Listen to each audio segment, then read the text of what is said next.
nggak sih kalau negara kita Indonesia memiliki kekayaan alam yang melimpah mulai dari hutan, laut, minyak bumi, panas bumi, batu bara, hingga emas.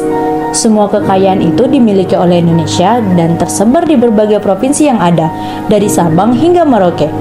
Bahkan, salah satu paru-paru di dunia terletak di Indonesia loh, tepatnya di Pulau Kalimantan. Dari salah satu fakta tersebut, kita bisa melihat bahwa potensi sumber daya alam Indonesia itu besar banget kan? Nah, kira-kira udah tahu belum? Apalagi ya sumber daya alam yang ada di Indonesia? Indonesia merupakan salah satu negara yang dilalui oleh Ring of Fire. Ring of Fire? Apa itu ya? Melansir survei geologi Amerika Serikat, Ring of Fire merupakan cincin api Pasifik atau lingkaran api Pasifik, yakni daerah pertemuan lempeng-lempeng tektonik yang menjadikan wilayah yang terlewati jalur Ring of Fire sering mengalami gempa bumi hingga letusan gunung berapi. Nah, hal ini memberikan keuntungan bagi negara kita loh.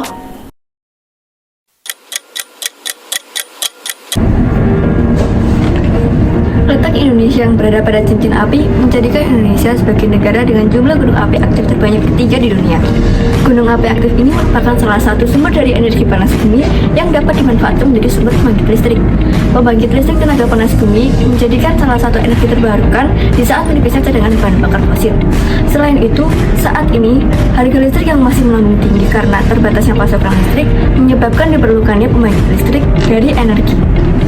Menurut Menteri Energi dan Sumber Daya Mineral tahun 2011, Bapak Jerowaci, sekitar 40% cadangan energi geotermal dunia terletak di Indonesia.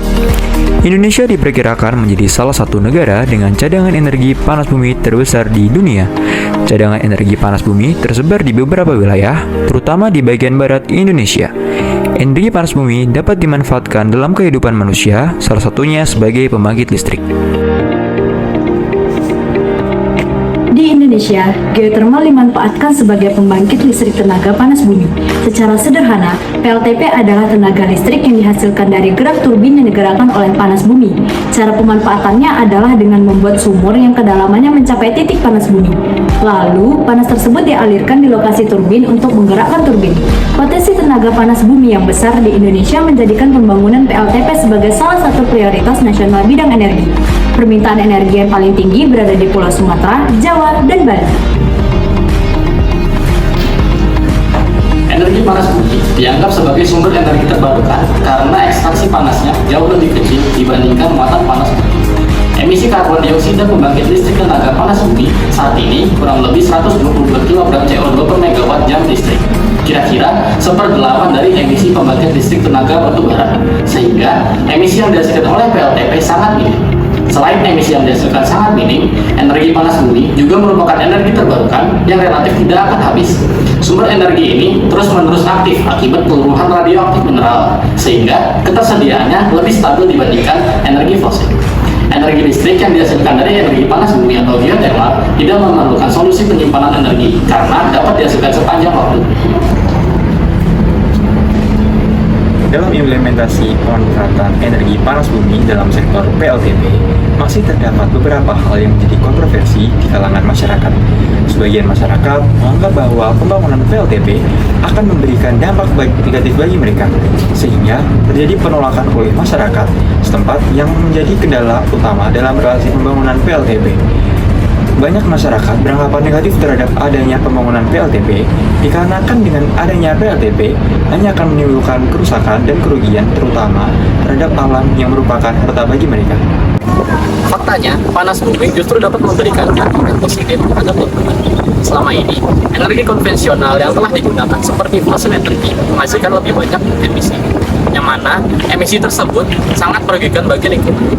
Dengan peralihan dan pengembangan energi geotermal, maka emisi yang dihasilkan akan sangat minim, yang mana hal itu akan berdampak baik bagi lingkungan sekitar. Selain itu, energi geotermal juga memiliki beberapa manfaat lain yang mungkin belum diketahui oleh banyak orang. Di antaranya yaitu pengeringan hasil pertanian. Pengeringan hasil pertanian yang sebelumnya hanya memanfaatkan panas matahari bisa digantikan dengan energi panas bumi. Hal ini memberi nilai plus karena energi panas bumi tidak dipengaruhi cuaca dan bisa digunakan secara terus-menerus. Kemudian, bisa juga digunakan sebagai wisata pemandian air panas. Dalam hal ini, energi panas bumi bisa dimanfaatkan untuk dijadikan sumber air panas. Kemudian, dengan adanya sumber air panas tersebut, bisa dijadikan tempat wisata pemandian air panas, yang mana bisa menjadi sumber penghasilan bagi warga setempat. Dan yang terakhir, geothermal ini juga berpengaruh terhadap sektor peternakan dan perkebunan. Di sektor peternakan dan perkebunan, energi panas bumi digunakan dalam hal pengolahan hasil peternakan dan perkebunan. Contohnya dalam sterilisasi susu, pemrosesan kayu dan rotan, serta pembuatan gula aren.